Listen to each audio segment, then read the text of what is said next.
Oh, g'day everyone. I hope everyone's doing well, and I hope everyone is staying out of the just keeping warm and all that. And yeah, look, today's video is going to be on a bit of the unjustified pressure on senior coaches of today, the AFL, all levels of coaching really, even VFL, local footy. There's just a lot of pressure on senior coaches to get their players to deliver results, I should say. And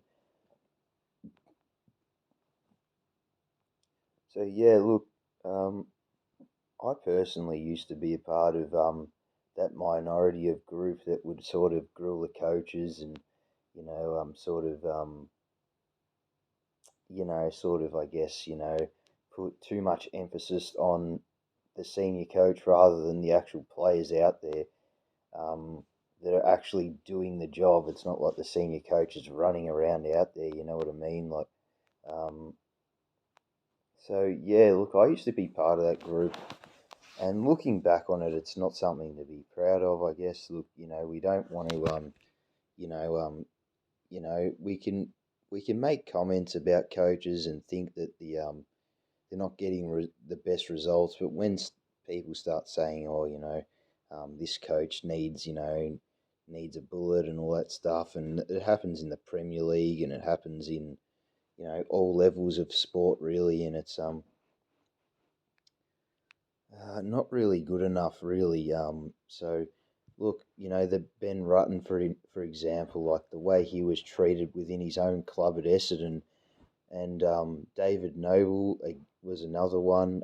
David Teague at Carlton last year, you know Essendon and Carlton knew that David Teague and Ben Rutten weren't going to be their coach for the following season. So to drag it on like they, both clubs did, and to put so much undue stress on the actual coach is not good enough really, and they deserve better really. And as an AFL industry,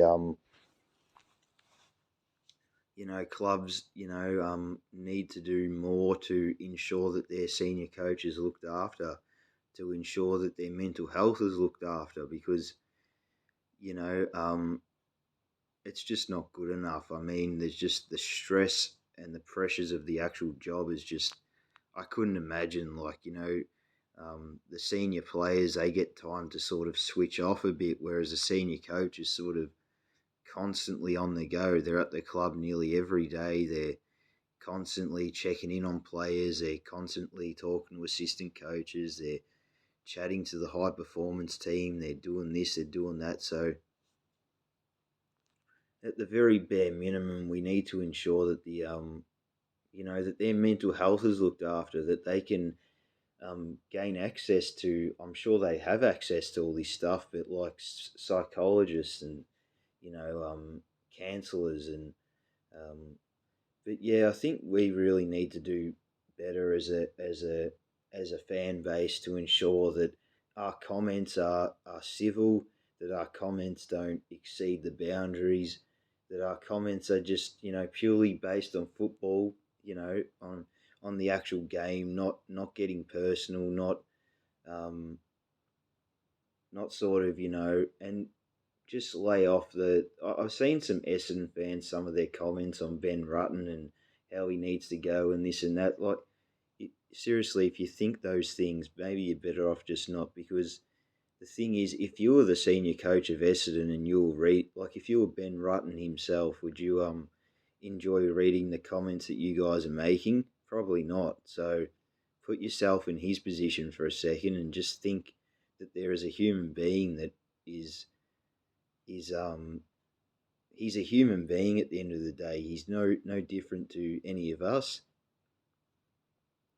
He has just been very fortunate that he's had a decent playing career at Adelaide, and he's had a decent he's had a decent assistant coaching career as well. So the game of AFL has served him very well, and he served it very well. But um, he was a great player. He played over 200 games. So it's like um, we need to do better as a community and as fans to ensure that our comments are just purely based on football. They're not personal. They're not and really lay off the pressure on the senior coach, because at the end of the day, the senior coach can only do so much. It's up to the players out there to perform and execute the game plan at the end of the day. Um, and I'm sure Craig McRae at Collingwood would tell you the same thing, that he doesn't really take much credit for what's going on out there.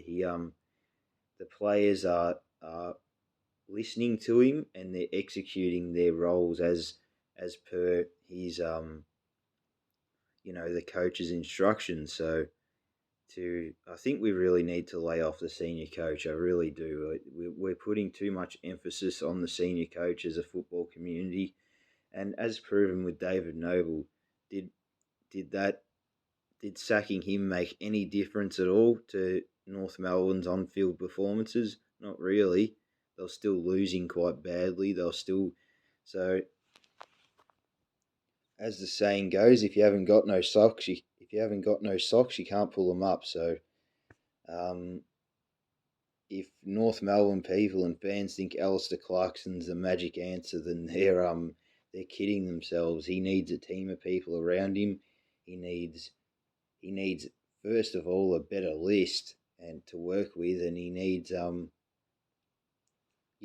a good just everything. So um, as proven with Carlton, how many coaches have Carlton gone through? Is really the senior coach the actual reason why they're not successful, or is it the actual playing group themselves? I'll leave that up to everyone else to decide, really. But look, can we please, as a community, stop putting so much emphasis on the senior coach?